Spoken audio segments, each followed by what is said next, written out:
A very significant ruling, a very important moment, and really the first success for Julian Assange, as we hear, as you say, that AP source saying that the Judge Vanessa Baraitser has actually refused this extradition of Julian Assange, the co-founder of WikiLeaks.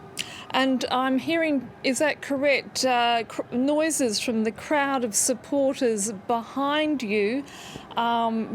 Clearly, they themselves are hearing the news as well.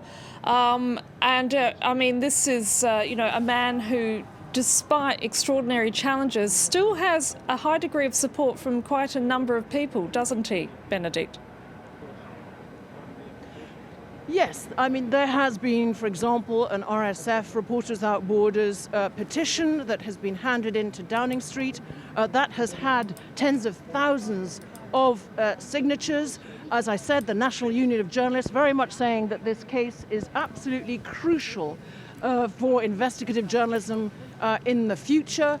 So what we're hearing then is jubilation from Julian Assange's supporters, who are here, like us, in the freezing cold, in a very locked down British capital. I think that where they're congregating right now behind me, as you can see down there, is a door by which the only NGO to go inside the court, Reporters Without Borders, will be coming out, as will very probably some of the not just defense team making a statement, but also possibly his family and his partner, Stella Morris, who, let's remember, we found out in April, had 2 children with Julian Assange, 2 children conceived, indeed, in the Ecuadorian embassy. And I'm sure that there will be huge relief in the Assange camp.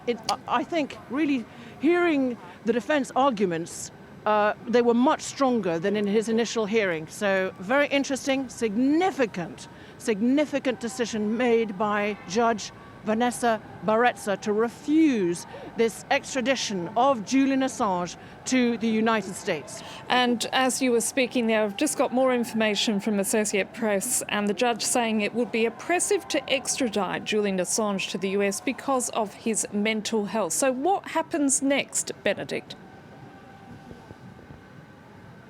Well, what happens next is that no doubt the Americans will appeal that decision. They will be extremely disappointed with this decision by this extradition judge.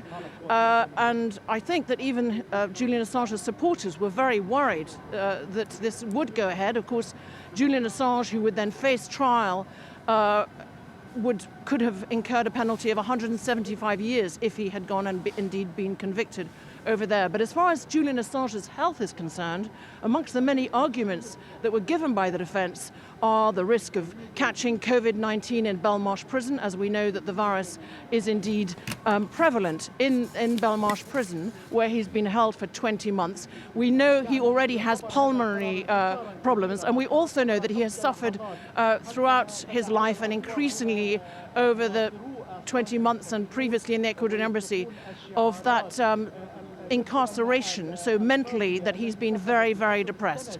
And it would seem that many of those, all those arguments have been listened to carefully by the judge, and that she has therefore that's what she's based her decision on, that refusal to extradite Julian Assange, a very significant, we can't underline it, victory, which the National Union of Journalists here in the United Kingdom, Reporters Without Borders, and journalists, I think, many, particularly who would do investigative work and who try and protect our sources very much, will feel is very important.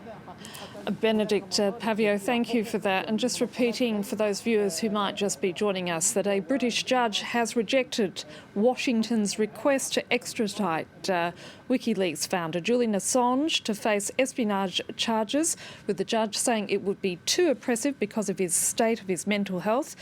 The judge saying that Assange would be likely to commit suicide if he had indeed been sent to the US.